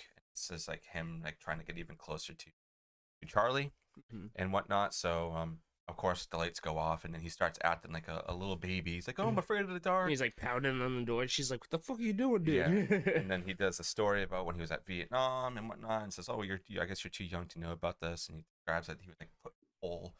That's why he was afraid of the dark and whatnot. Then this is really creepy. After all this is done, the lights come back on, and he goes to put her to bed, and then she's like so out of it, and it just says, "I love you, Daddy." And he has the biggest smile on his face. I'm just like, this is disgusting. Because at that point, he knows like she trusts him. He's like, yeah. Like, but how quickly did she just like replace her father? I know, right? Literally in a couple of days. Yeah, just like that. Just very strange. Like two visits. I mean, maybe there was more in between. The biggest ones. Yeah, but that's something we often talk about in our podcast. But it feels like it's only been in the last decade or so that people have been able to put across the passage of time in a way that people understand. Because so many times you're watching a film, I would say from the 80s backwards, and you're like, how much time has passed here? Is it days? Yeah. Is it hours? Is this the same day, or is this like a week later? And it's just it's just you need some very context. Confusing. Yeah, exactly. It just feels like sometimes you're watching something about, are these things happening in order of a couple of days, or have they been? Or is this a couple of years? Exactly. All you need is someone to say something. To explain it. But yeah, you're right. It feels like all of this happens very, very quickly. Yeah, well, they could have put like underneath, like when they were in the facility, like there's like a little title card. They'd be like day 5, month 6, anything, or something like that. Yeah, or you show them like having a birthday party for her, or him bringing in some subtle Christmas dinner or something like that. Yeah, exactly. Yeah. This is why I'm not a screenwriter, guys. Both of those ideas sounded shit. Critiquing yourself the whole time. Yeah, I'm like that too. So the next big thing that happens is Charlie finally goes and does the first test. With the promise from John that she would see her father. Does the test. It's very, very simple. Just it's like a tray of just wood chips, but she tells everybody to leave. Like, you need to leave, otherwise something bad might happen. She says that a lot. Like, something bad might happen if you don't leave the room, because she can't control herself. Yeah, she knows like the extent of her power. And it's really funny too, because she says, "Wood chips. They should have given me something harder." So she's already being super cocky and whatnot. So she does the thing. They're all like astonished with like the heat and everything that's just coming off of her and like that's going onto the thing. The tray like explodes and goes flying towards the window, and they all like, "Oh my god!" And then she can't stop it, so she looks to the tub, and then it starts like boiling and whatnot, and then she kept saying, back off, and then finally gets calmed down. But at the same time when all this is going on, one of the guys that's like in like the fire suit, he runs. Oh, yeah. He fucking dipped. He left the door open too and whatnot. So like after it's done, she just leaves, but everybody's too busy talking. My favorite is one of those scenes where it's like he's already gone, but the door's still swinging. Like, Yeah. Yeah. So John brings up the point. It's like, well, you guys need to go catch your test subject right now because she's gone, and when you guys have decided to leave, and Hollister looks to the whole crew. It's like, okay, when you guys go get her, and they're all just like, no. After what I just saw, no. It's like, but she's just a girl. It's like, this has my suit. no, thank you. And then we get another. This is the scene I think I was talking about. Hollister brings him his dosage. Does the whole. I'm gonna pretend I'm gonna take my pill and whatnot, but at the same time, he's kind of being told like you're gonna be going to Hawaii, and Andy plays it off like, is there gonna be more drugs there? And they're like, yeah, whatever you want. He's like, all right, awesome, I'm all for it, man. So he's like kind of playing into it to get to what he wants, and he's getting their trust. Yeah, so he plays it off really well, and Hollister leaves, and then he goes and spits out his pills. Get a little segment of Charlie and John horse riding with a horse called Necromancer, which I think is kind of funny. Yeah. But yeah, nice little bit of romance there between the 8-year-old girl it's so and the creepy. It's like at the same time you kind of want to like it because it's wholesome, but you know what's going on behind it is like not what you're thinking it is, and it's like really gross. But with him just acting nice, it's like, oh well, it's good, but you know that where it's but going you know the background great. of it, yeah. It's awful. Yeah. But when you start looking at it in a creepy way, you start thinking, am I just corrupted now? Has the world corrupted me that I can't watch something like this without having these horrible thoughts about, you know, the ulterior motive of like this guy towards this girl? I just think that maybe we just know. If we've learned anything, particularly in this country in the last 10, 15 years, is that the world has always been a horrible place. People have always just looked away from some of this stuff. So it's not okay. Yeah. I feel like nowadays everybody has that mindset, and you kind of have to, unfortunately. And people like to tell themselves like, no, that doesn't happen. It's like, it does happen. There's a lot of bad things that happen. Reality, you know. But people just like to kind of like push it off, like, no. Yeah. But then you start thinking, am I being way overprotective of my children now? Oh, I am very with my son. Like, he's going to be starting school this year too, and like I'm very afraid of that. But I know it's going to be great. But yeah, it's a scary world out there, you know. Like we all came out kind of okay, I would like to think. But especially the new generation that's going on, right? They have so much stuff to have to tackle. I think even more because everything is brought to the light now, and everybody knows things that happen. So it's nothing is like it's a lot now more that you have the internet. Stressful. You know, it's way stressful. Like I used to like think it was bullshit, but like honestly, that generation has it a lot harder than any of maybe not a lot, a lot harder in certain ways than everything is any of us filmed. did. Everything's on the internet, and then they're never. It's at least if you've been bullied as a kid when you got home, you were safe from them. But but now it's like you go home and it's 10 times worse because you get 10 people online messaging. Yeah, and it's not just the people in your school bullying you; it's people from all over the world bullying you. Yeah, man, it's easy. Yeah. Welcome to Old Men Complain About the Modern World podcast. Hey, that's okay. We complain about it a lot too. Yeah. So I think the next real big thing is when Charlie has to go on the second test, and before John like went and talked to her again, it's like you just need to make sure when you're doing these tests you're giving them something to give you back. Like you need to make sure you're getting what you want. So she does the test, and then she says like up front, like, I need to see my father after. And then this one is like there's a big like concrete wall that she has to do, but there's a bunch of ice in it, so they made the room really, really, really cold. I think they said it was like below 0 or something. So she does the test really well. She blows everything up. And then she asks for the father, and then they're just like, you need to do more tests. And she's like, man, whatever, I'm never going to go what I want. And then we get a little bit of Andy in his room watching TV, and this is when we see that he has his powers back, or at least they're strong enough now. He's changing the TV with his mind. Once again, he has to touch his head to do it. Then the doc wants more stuff from Charlie, and everything is just awful. And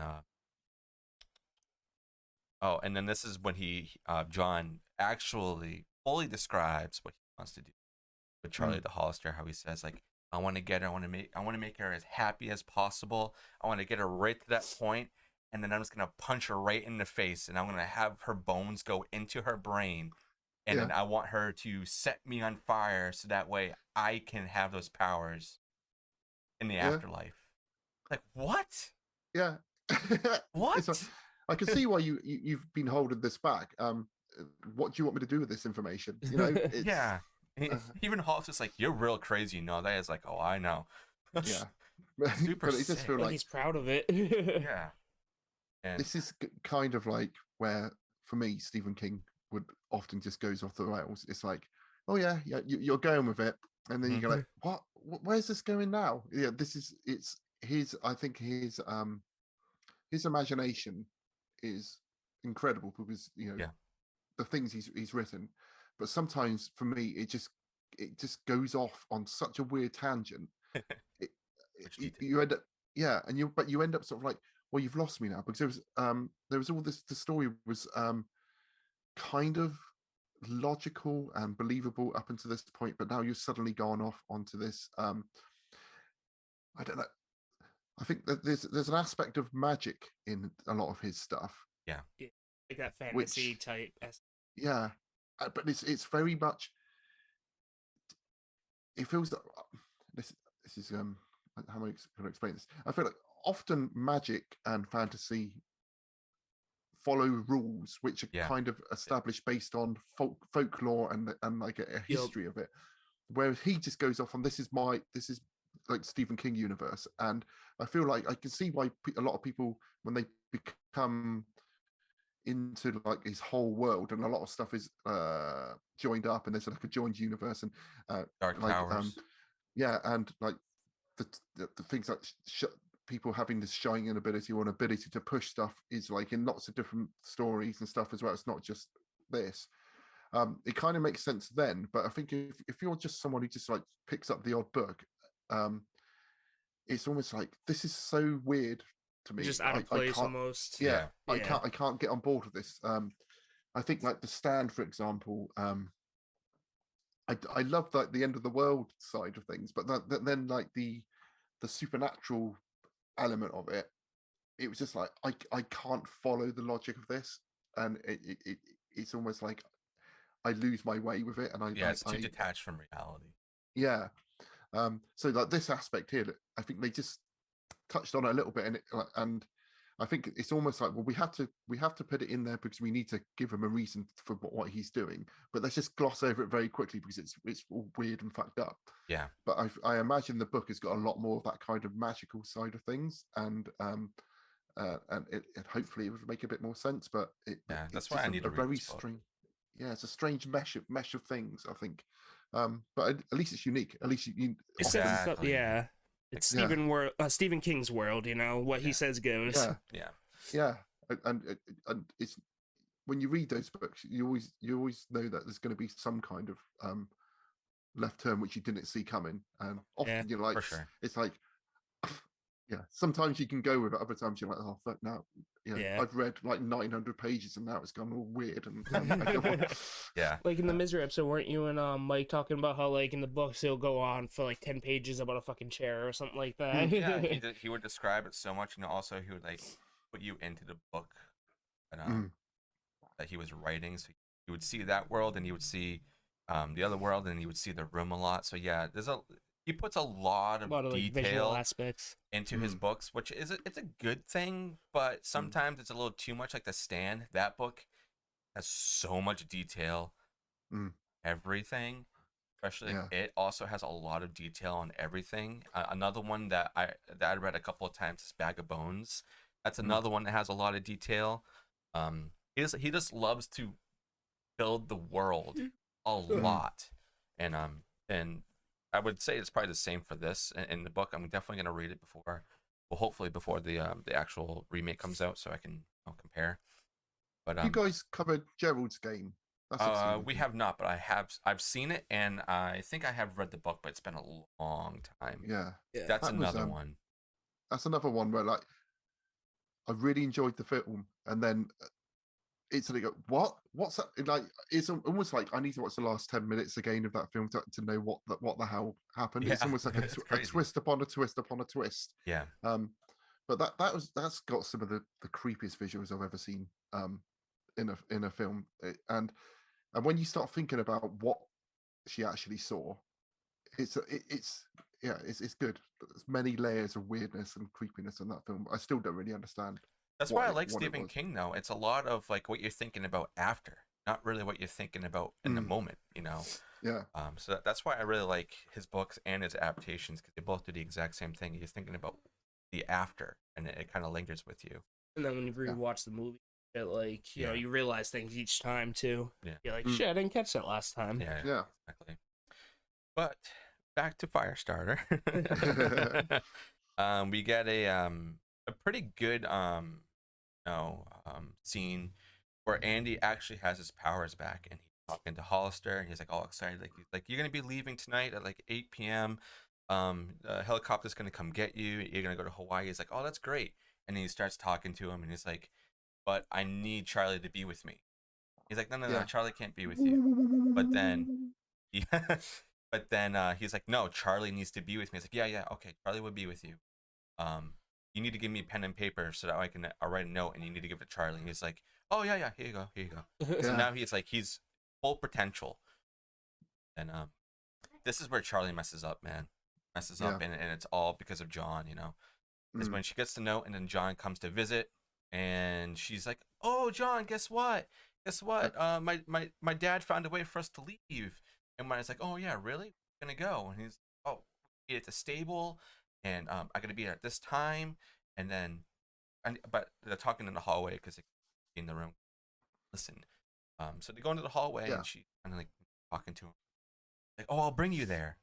And as soon as she's like, no, I won't do it. But he's like, no, I will. And she like about to agree with it, but then a guy comes through. Is like, Charlie, I'm here to take you to your dad or whatever. And then John kind of just walks off screen. And then this is like the final like finale of the film. It all like ramps up right here. It takes a while to get here, but the ending, the explosions from this point on wake me up. You know, so. That's what happened with me. It takes a while to get here, but it's really good. So the guy takes Charlie stable.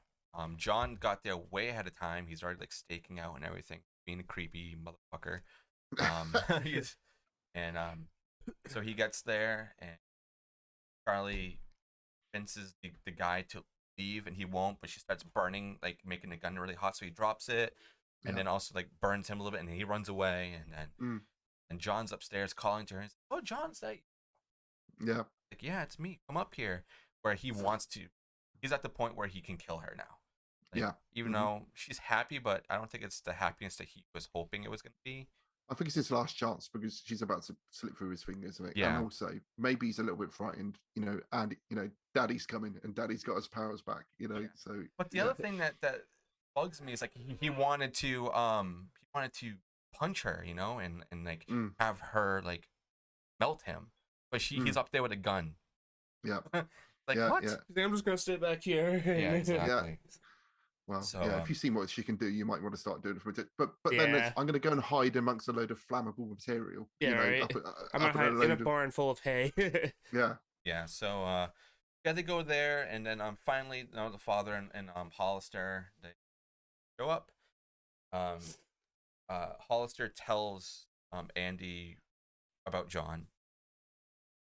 Shows up, and they all discover that John's there, and Charlie starts getting really, really upset, and then things start, kind of going sideways. But John's heating like, up, I guess you could say.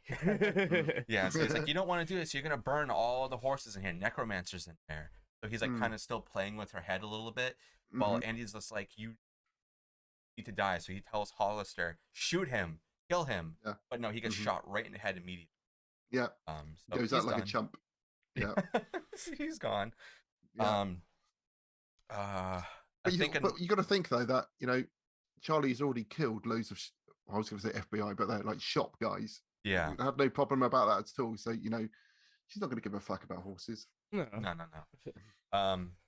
And another really creepy thing that I think John says this is or maybe it was Andy. I don't know if it was Andy or if it was John, but I have a quote here. It says, "I love you, Charlie." I don't remember who says that. John says that as he dies. Oh yeah, that's right, because she burns the hell out of him. She blasts him against the wall, I think, and then he's like, "Charlie, I love you." And yeah, it's just like, what the hell? So because Andy got shot, and he knows that he's dying, so he has his last talk with Charlie. Logan, please. So he kind of tells Charlie, like, you need to show these guys that this is war. You need to go burn everything down. This is your last chance. If you do this, they will stay away from you, and you will be something that nobody would like really want to be part of. And she's kind of pushing back on it, like, this isn't good. I don't want to do this. Yeah. But then she kind of realizes she has to. Yeah.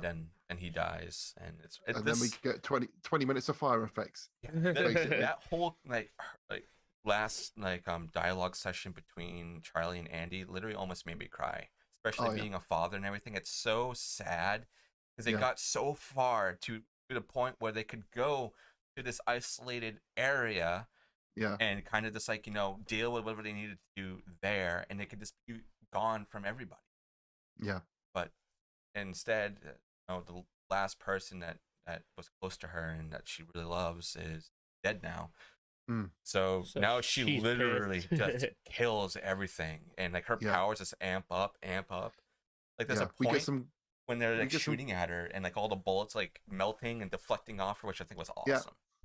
It's amazing, and it's amazing that they managed to do that in 1984 as well. It looks good. Right? It looks great. I hope that when in the remake there's the same amount of practical effects. Me too. I think it will. I hope it's not CJ fire. Yeah. Oh, I really hope they don't go that way. Yeah. Because I feel like this is one of those movies that relies on the practical effects. Like any movie in the 80s, honestly, there was so much practical effect. Yeah. But she starts firing fireballs in this, and reading up, that was like one of the hardest effects for them to do, to actually have balls of fire like traveling. They must be traveling along cables and stuff, but blowing things, going towards buildings and blowing buildings up and stuff.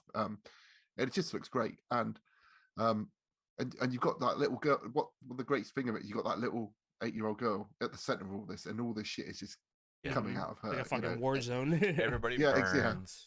Building. Cars don't just explode. It's like the flames just fire out sideways and upwards. Like you said, a helicopter turns up, and I was trying to work out, how did they do that? Was that a model helicopter that blew up, or was that a real? What I think they probably did. They were probably filming a real helicopter, and then they probably did make a model and just blew it up there. Because I can't imagine they would have had one in the actual air and have it explode. But often when you have scaled fire effects, it's the same as scaled water effects. It looks fake. Yeah. It didn't look fake. It looked like something that size actually did blow up. So maybe it wasn't a real helicopter. Maybe it was something hanging from a crane or something that got blown up. But it'd be great to get this on like Blu-ray or something and have like a behind the scenes. It would, just to see how the stunts were done. It would be interesting on this. And the amount of people who were set alight and running around, it's right. I don't know if Dead Meat has done this, but this is definitely something that needs to go count. Right. I don't know if they've done this movie, but there's a lot of deaths in it. Yeah. But it's a whole just fire massacre. Like I said, fucking Michael Bay. It's great, and at the end, it's really sad too, because she says, "For you, Daddy, that this was all for you. What you wanted me to do, so I did it." So she was, up until his death, she would listen to everything that he said, and she manages to hitch a ride from somebody and goes back to Irv's place. So I mean, like, it's logical, But when we was watching this, I was like, I've seen this ending before. I've seen this ending before, and then it was like The Road to Perdition. It's the same ending of The Road to Perdition, where he's staying with that farm family. They have to go off, and all this murder and mayhem happens, and then he loses his father, and then goes and lives with the farm family who they saw in the beginning. And I was thinking, that can't be a coincidence. The Road Perdition must have ripped this off of Firestarter.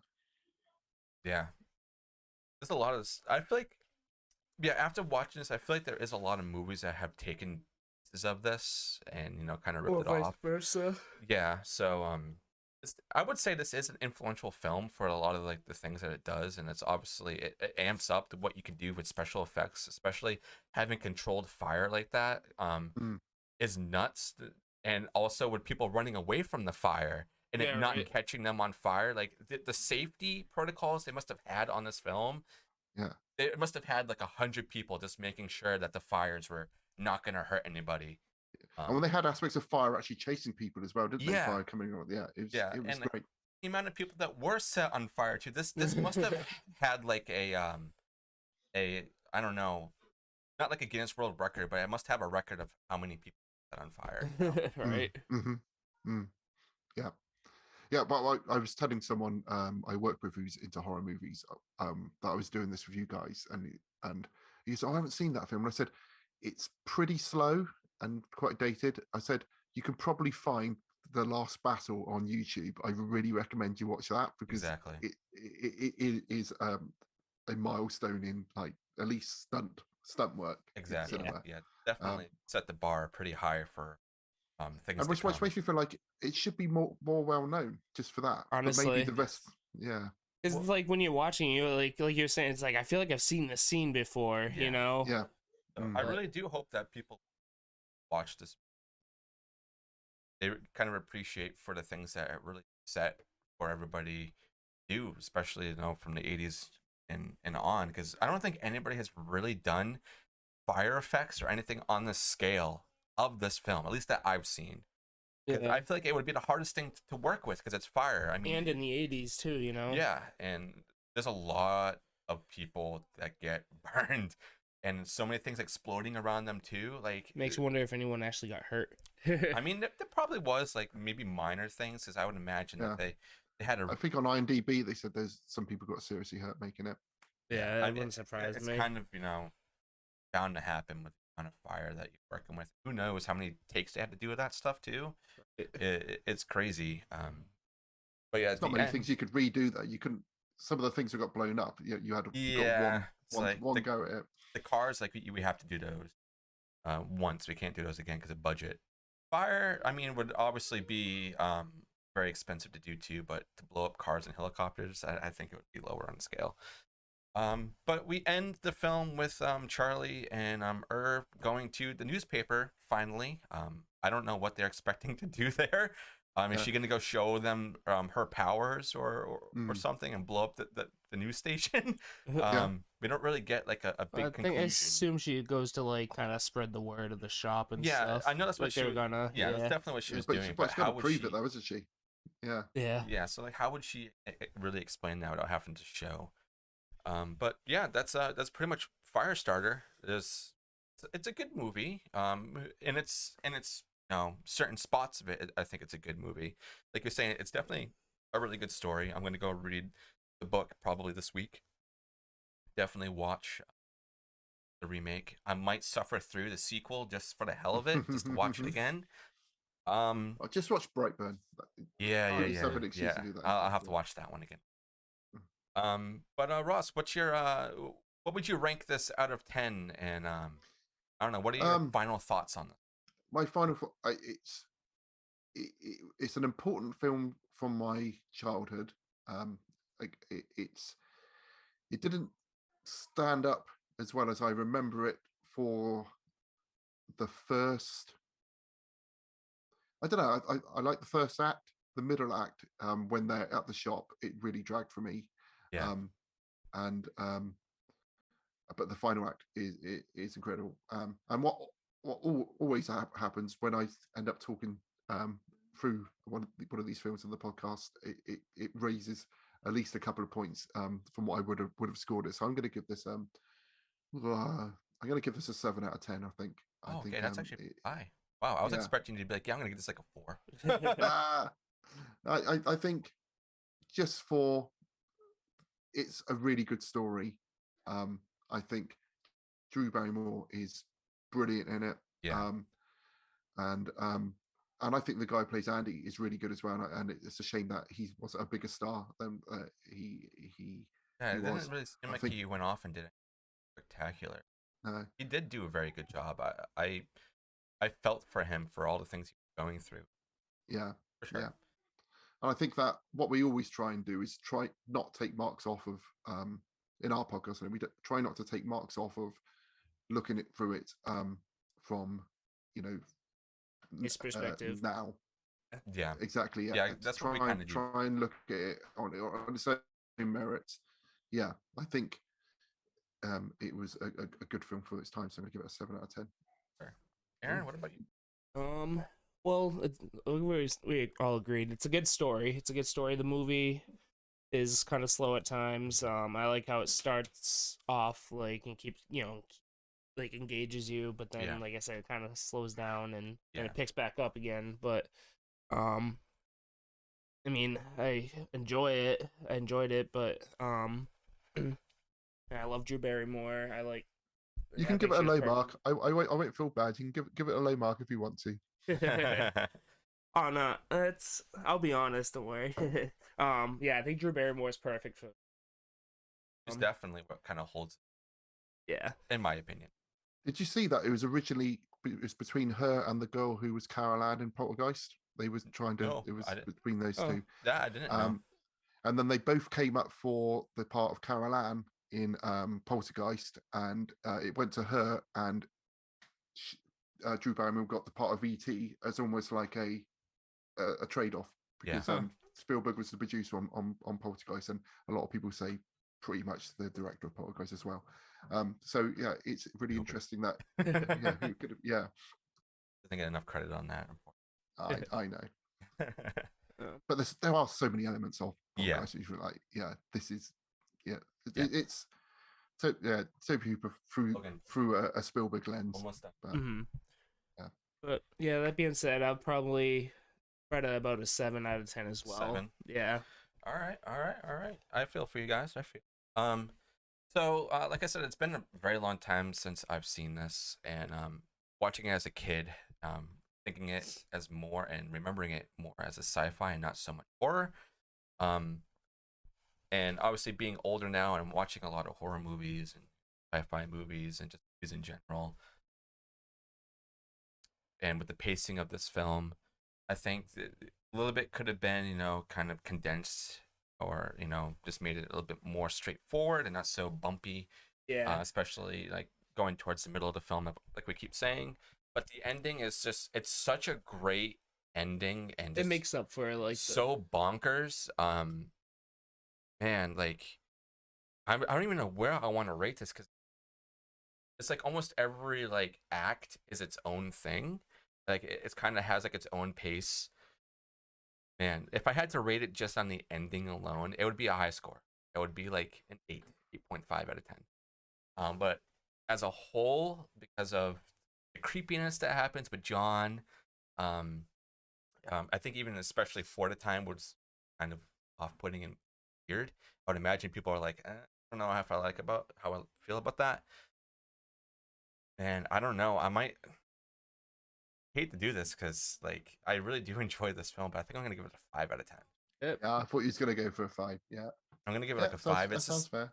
Right in the middle. Like there's a lot of things that could be good and like improved on. But what's there, it's good enough to pass as a film. It's definitely not above average. It's just average. Especially for an 80s film.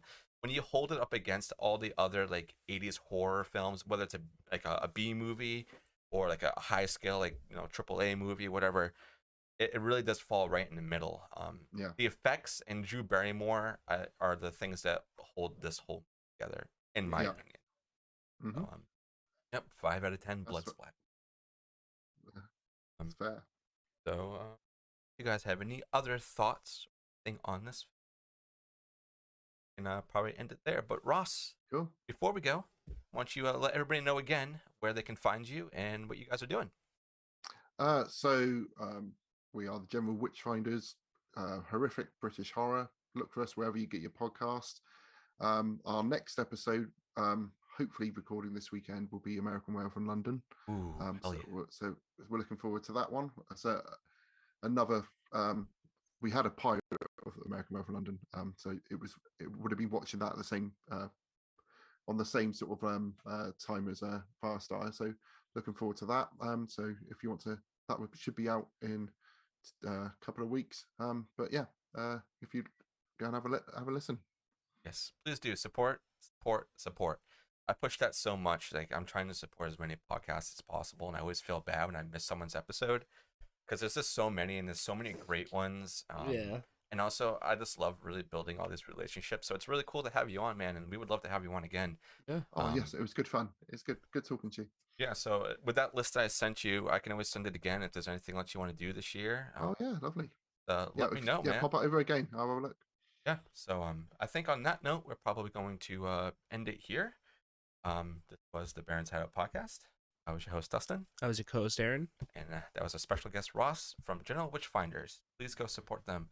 Thank you guys so much for being here. And thank you, Ross, for being here as well. No problem. Thank you very much. Bye, everyone. Goodbye.